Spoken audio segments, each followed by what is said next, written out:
Welcome to sports live presented by cool. আপনাদের সঙ্গে আছি আমি সৈয়দ আবিদ হুসাইন সামি। নিজেকে প্রমাণের আরও 2 ম্যাচের সুযোগ পাচ্ছেন কোচ হ্যাভিয়ার ক্যাব্রেরা। হংকংয়ের বিপক্ষে দলের পারফরমেন্স ভালো না হলে বিদায় নিতে হবে স্প্যানিয়ার্ডকে, জানিয়েছেন বাফুফের সভাপতি তাবিত আওয়াল। এদিকে হংকং ম্যাচের আগে বিদেশি একটি ক্লাবের বিপক্ষে ম্যাচ খেলার কথা থাকলেও শেষ পর্যন্ত তা হচ্ছে না। তবে ইন্ডিয়া ম্যাচের আগে আসিয়ানের কোনো দেশের সঙ্গে ম্যাচ আয়োজনের পরিকল্পনা বাংলাদেশ ফুটবল ফেডারেশনের। যমুনা টেলিভিশনের সঙ্গে একান্ত সাক্ষাৎকারে এসব জানিয়েছেন বাফুফের সভাপতি। ইউরোপে প্রস্তুতি ম্যাচ খেলার লক্ষ্য নির্ধারণ করে শেষ পর্যন্ত ভাগ্যে জুটেছে নেপাল। দুধের স্বাদ ঘোলে মেটাতে গিয়েও বেঁধেছে বিপত্তি। রাজনৈতিক অস্থিরতায় 2 ম্যাচ সিরিজের একটি কেবল মাঠে গড়িয়েছে। ট্রমা সঙ্গী করে ফুটবলারদের দেশে ফেরাতে হয়েছে বিশেষ ব্যবস্থায়।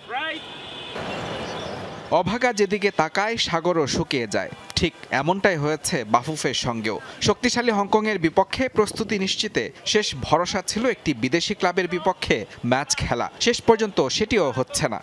থাইল্যান্ড, মালয়েশিয়া, ভিয়েতনাম যারা আমাদের অফকোর্স আমাদের গ্রুপে নাই, বিকজ আসিয়ান আপনি জানেন সিঙ্গাপুর আমাদের গ্রুপে আর ইস্ট এশিয়াতে হংকং আমাদের গ্রুপে। সো এই সিঙ্গাপুর বাইরে ওরকম কোনো একটা দলের সাথে। ইউরোপের স্বপ্ন ছেড়ে এবার সরাসরি এশিয়ায় চোখ বাফুফের। নভেম্বর উইন্ডোতে ভারতের বিপক্ষে ম্যাচের আগে আসিয়ানের কোনো একটি দেশের সঙ্গে ম্যাচ আয়োজন করার পরিকল্পনা বাফুফের সভাপতির। আমাদের মতো সবারই লিগ শুরু হয়ে গেছে, সিজন শুরু হয়ে গেছে ইন্ডিয়া ছাড়া। আমরা ওরকম ক্লাব ম্যাচে করতে পারছি না। ক্লাব ম্যাচের কারণ একটাই ছিল যে দিনে আমরা খেলবো সেই দিন ফিফা উইন্ডোর বাইরে, তো তখন ওই র্যাঙ্কিংয়ে কোনো এফেক্ট পড়তো না। বাট সিন্স এটা হচ্ছে না, আমরা এটা নিয়ে আর আগাচ্ছি না। এদিকে কোচ হ্যাভিয়ার ক্যাব্রেরা নিয়েও অসন্তুষ্টি বাড়ছে পাল্লা দিয়ে। ভারত ও সিঙ্গাপুর ম্যাচের পর নেপালের বিপক্ষেও দলের পারফরমেন্স খুশি করতে পারেনি ম্যানেজমেন্টকে। পাসমার্ক পায়নি কোচের কৌশল। তাই হংকংয়ের বিপক্ষে 2 ম্যাচের রেজাল্ট দেখেই ক্যাব্রেরার ভাগ্য নির্ধারণ করতে চান বাফুফের সভাপতি। Winning team and winning team মতো আমার খেলা উচিত ছিল। সো ফার আমরা Asian qualifiers at least top men's টিমে আমরা 1 পয়েন্ট পেয়েছি, যেটা আমরা মনে করি আমরা আরও বেশি পয়েন্ট পাওয়া উচিত ছিল। এখন নেক্সট 2টি ম্যাচ আমরা দেখতে হবে হংকংয়ের সাথে, বিকজ 2টি ম্যাচে আমাদেরকে ডিসাইড করে দিবে যে আমাদের এই AFC কোয়ালিফায়ার কতটুকু যাত্রা যাবে। অ্যান্ড অ্যাজ ইউ সেড যে নেক্সট ম্যাচটা হলো কিন্তু মাস্ট উইন ম্যাচ। তো নেক্সট ম্যাচের পরে একটা ডিসিশন নিতেই হবে। আগামী 9 অক্টোবর ঘরের মাঠে হংকংকে আতিথ্য দেবে বাংলাদেশ। ফিরতি ম্যাচে 14 অক্টোবর হংকংয়ের মাটিতে মুখোমুখি হবে 2 দল। মুজরা বিন তারেক, যমুনা স্পোর্টস, ঢাকা। চরম নাটকীয়তায় এশিয়া কাপে পাকিস্তানের ম্যাচ। সংযুক্ত আরব আমিরাতের বিপক্ষে ম্যাচ খেলতে মাঠে এখনো পৌঁছেনি সালমান আখার দল। ম্যাচটি পিছিয়ে গেছে অন্তত 1 ঘন্টা। আসরে নিজেদের প্রথম ম্যাচে চিরপ্রতিদ্বন্দ্বী ইন্ডিয়ার বিপক্ষে শুরু হয় বিপত্তি। টস এবং ম্যাচ শেষে হাত মেলাননি ইন্ডিয়ান ক্রিকেটাররা। পিসিবির অভিযোগ, টসের সময় পাকিস্তান ক্যাপ্টেনকে হাত মেলাতে না করেন ম্যাচ রেফারি অ্যান্ডি পাইক্রফট।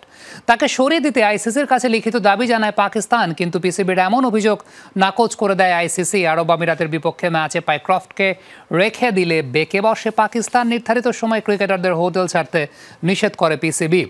এই নিয়ে সিদ্ধান্ত নিতে সাবেক 2 সভাপতি রমিজ রাজা এবং নাজাম শেঠির সঙ্গে বৈঠক করেছেন বর্তমান পিসিবি সভাপতি মহসিন নাকভি।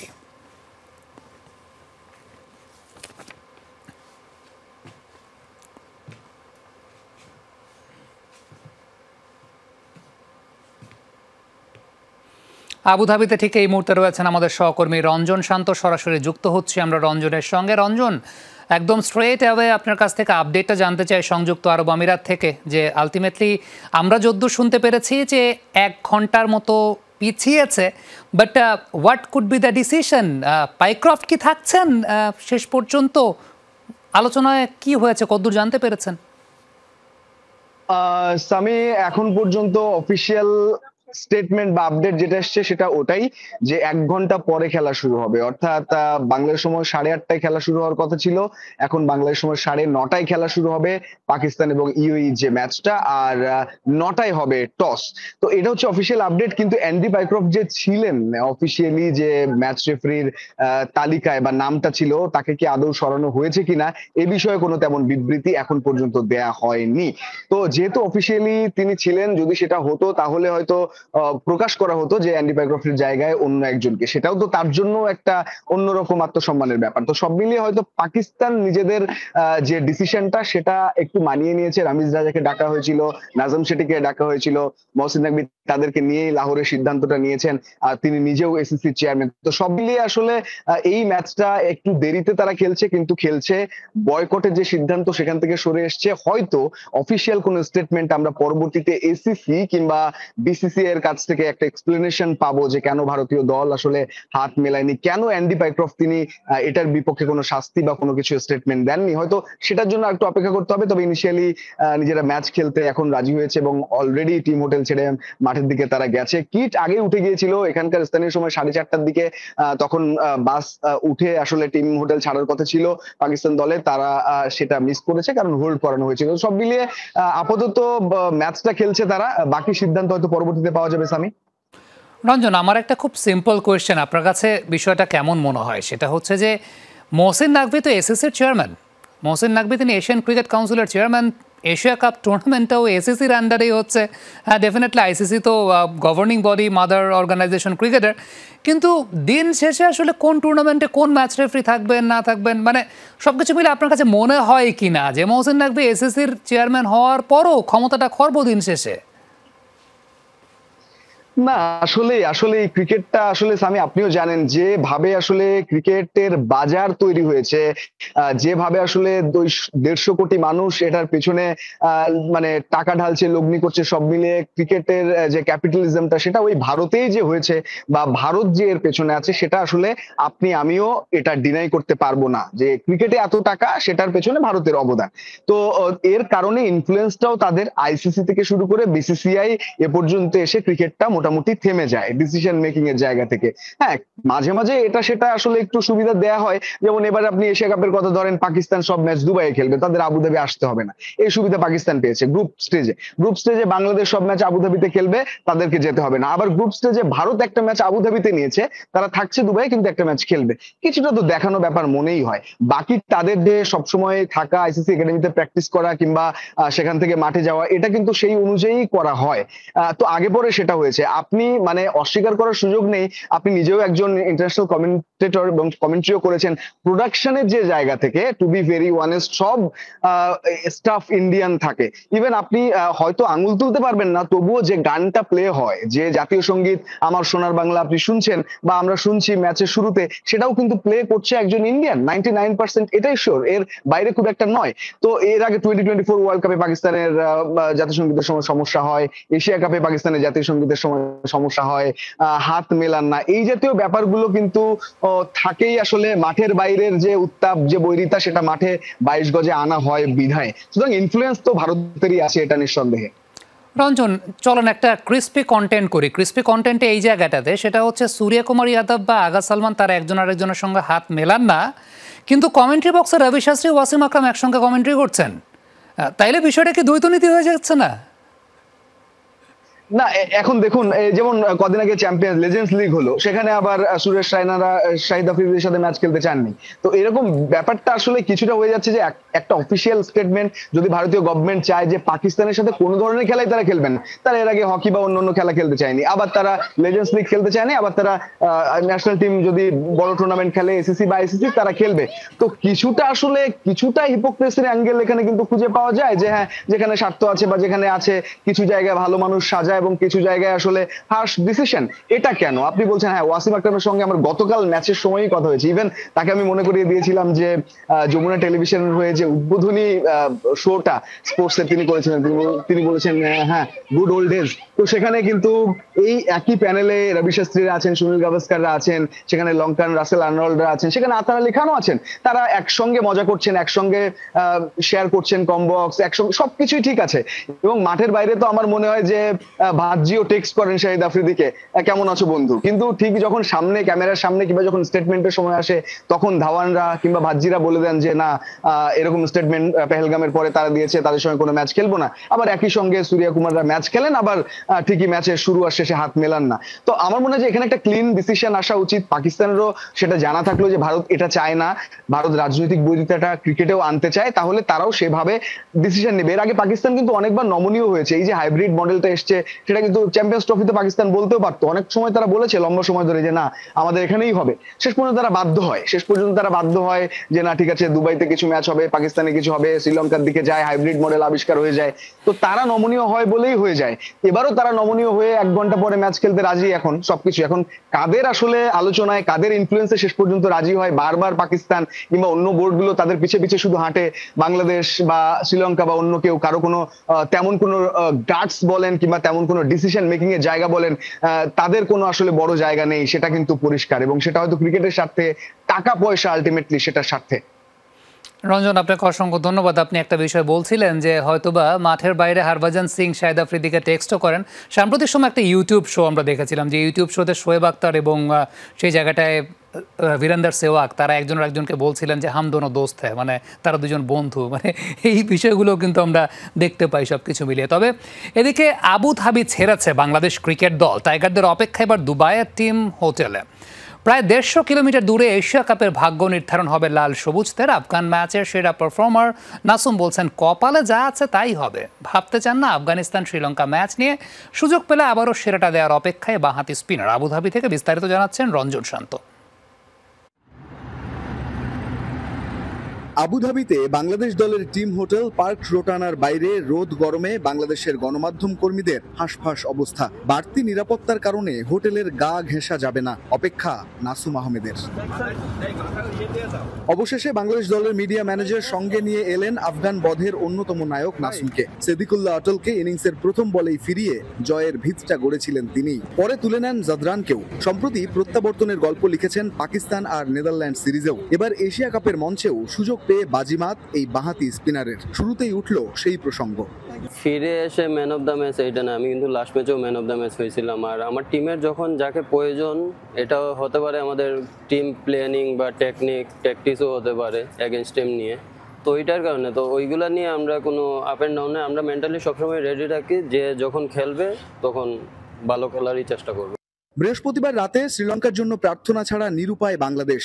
আফগানরা হারলে লঙ্কানদের সঙ্গী হয়ে শেষ চারে যাবে লিটন দাসের দল। এমন অবস্থায় ভাগ্যের দিকে তাকিয়ে টাইগাররা প্রস্তুত মানসিকভাবে। যারা ভালো খেলবে ওরাই জিতবে। স্পেসিফিক ভাবে কাউকে সাপোর্ট করা বা কারোর জন্য দোয়া করা এটা প্রয়োজন আমি মনে করতেছি না। যেটা লেখা আছে কপালে ওইটাই হবে।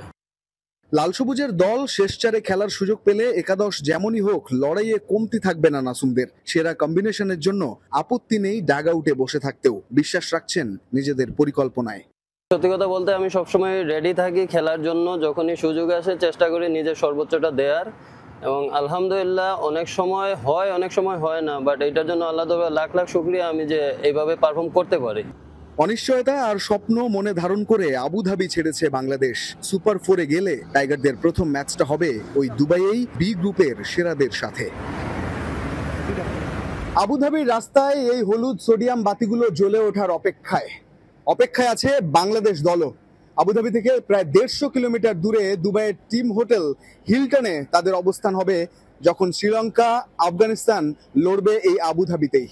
আরো একটা আশার আলো জ্বলবে কি বাংলাদেশের, সেই স্বপ্নে বুক বাঁধছে লাল সবুজের প্রতিটি ক্রিকেট ভক্ত, সঙ্গে টিম টাইগার্সও। রঞ্জন শান্ত, যমুনা স্পোর্টস, আবুধাবি, সংযুক্ত আরব আমিরাত।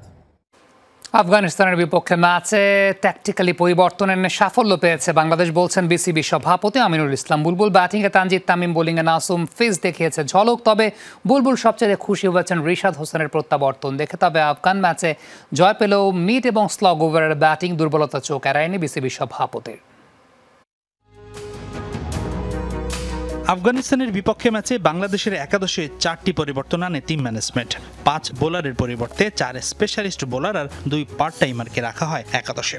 সুযোগ পেয়েই সাইফ হাসান, নাসুম আহমেদ, নুরুল হাসান সোহান ও তাসকিন আহমেদ রেখেছেন দারুণ অবদান। সেই সাথে আফগানদের দুর্বলতা বিচার করে টস জিতে আগে ব্যাটিং করার সিদ্ধান্ত নিয়েছেন লিটন। সবকিছু মিলে আফগানিস্তানের বিপক্ষে বাংলাদেশ দলের জয়কে ট্যাকটিক্যাল বিজয় বলছেন বিসিবি সভাপতি আমিনুল ইসলাম বুলবুল। গতকালকে যেটা হয়েছে বেশ কিছু ট্যাকটিক্যাল চেঞ্জ দেখেছি, যদিও এটার সাথে আমরা ইনভলভ না, টিমে যারা সাথে তারা করে, এবং ট্যাকটিক্যাল ইনভলভমেন্ট এবং ট্যাকটিক্যাল প্ল্যানগুলো এত সুন্দর কাজ করেছে। So overall team have played a really good cricket. Bangladesh দলের জয়ের ম্যাচে স্টার পারফর্মার ছিলেন তানজিদ তামিম, নাসুম আহমেদ, মুস্তাফিজুর রহমান, তাসকিন আহমেদরা। সবার মতোই এদের পারফরমেন্স দৃষ্টি কেড়েছে আমিনুল ইসলামের। তবে বিসিবি সভাপতি সবচেয়ে খুশি হয়েছে রিশাদ হোসেনের পারফরমেন্সে। গেল কয়েক সিরিজ ধরে বিবর্ণ রিশাদ ডু অর ডাই ম্যাচে ঠিকই ফিরেছেন সেরা ছন্দে। কালকের ম্যাচটা যে বড় চেঞ্জার ছিল সেটা রিশাদের যে বোলিংয়ের যে কালকে যে ট্যাকটিক্যাল জিনিসগুলো দেখেছি, যে কীভাবে আস্তে বল করতে হয়, কীভাবে উইকেট বল করতে হয়, এবং এই হয়তো 4 ওভারের খেলা, কিন্তু 4 ওভারের ও 2টা স্পেলে বল করেছে এবং 2টা স্পেলে মনে হয়েছিল যে হি ইজ ডিফারেন্ট। বাংলাদেশ দলের জয়ের ম্যাচে বড় এক সমস্যা চোখে পড়েছে সবার, যা এড়ায়নি বিসিবি সভাপতির চোখ। মিডিল আর স্লগ ওভারে বাংলাদেশের ব্যাটিং ভালো ছিল না মোটেও। পাওয়ার প্লের দারুণ শুরুটা কাজে লাগাতে পারলে 180 থেকে 200 রান করা সম্ভব ছিল বলছেন বুলবুল। তবে জাকের আলী সেই ম্যাচে ব্যর্থ হলেও তার পাশে আছেন দেশের প্রথম টেস্ট সেঞ্চুরিয়ান। আমাদের এখন একটু মনোযোগ দিতে হবে আমাদের দুটো জায়গায়। একটা হচ্ছে যে আমরা 7 ওভার থেকে 14 ওভার বা 14 ওভার থেকে 18 ওভার, এই জায়গাগুলোতে একটু কাজ করলে মনে হয় আমাদের রানের যে ফ্লোটা আছে, গতকালকে অনায়াসে আমরা 200 বা 190 করতে পারতাম। তো এই জায়গাগুলো আমি ডেফিনেটলি আমাদের টিম দেখছে, বাট এটা আমাদের বাইরে থেকে আমরা দেখেছি যে এই জায়গাগুলো আমাদের ইমপ্রুভ করা উচিত। বাংলাদেশ দল সুপার 4-এ যাবে সেই বিশ্বাস রাখছে বিসিবি। তবে সেই স্বপ্ন ভঙ্গ হলে দল দেশে ফিরে আসবে। এরপর আবারও আরব আমিরাত যাবে আফগানিস্তান সিরিজ খেলতে। তবে শেষ 4-এ জায়গা পেলে আবার আফগানিস্তান সিরিজ খেলে একেবারেই দেশে ফিরবে লিটনরা। হাসিনুর রহমান, যমুনা স্পোর্টস, ঢাকা। নাটোরের এক অজপাড়া গায়ে মসজিদ নির্মাণ করে দিয়েছেন বাংলাদেশের সাবেক ক্যাপ্টেন তামিম ইকবাল। সতীর্থ তাইজুল ইসলামের সহযোগিতায় নাটোর জেলা শহর থেকে আনুমানিক 10 কিলোমিটার দূরে নলডাঙ্গা উপজেলার হাপানিয়া গ্রামে নির্মাণ করেছেন এই মসজিদ।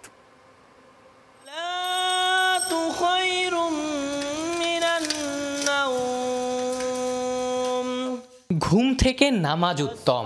দুনিয়ার কোটি কোটি ধর্মপ্রাণ মুসলমান তাই ভোরের কাঁচা ঘুম ত্যাগ করে নিজেকে সঁপে দেন সৃষ্টিকর্তার কাছে। ছুটে আসেন মসজিদে ফজরের সালাত আদায় করতে। অতি পরিচিত এই গল্পের বিশেষত্ব অন্য জায়গায়। এটা এক মসজিদের গল্প। নাটোরের এক অজপাড়া গায়ে এই মসজিদটা নির্মাণ করে দিয়েছেন বাংলাদেশের সাবেক অধিনায়ক তামিম ইকবাল।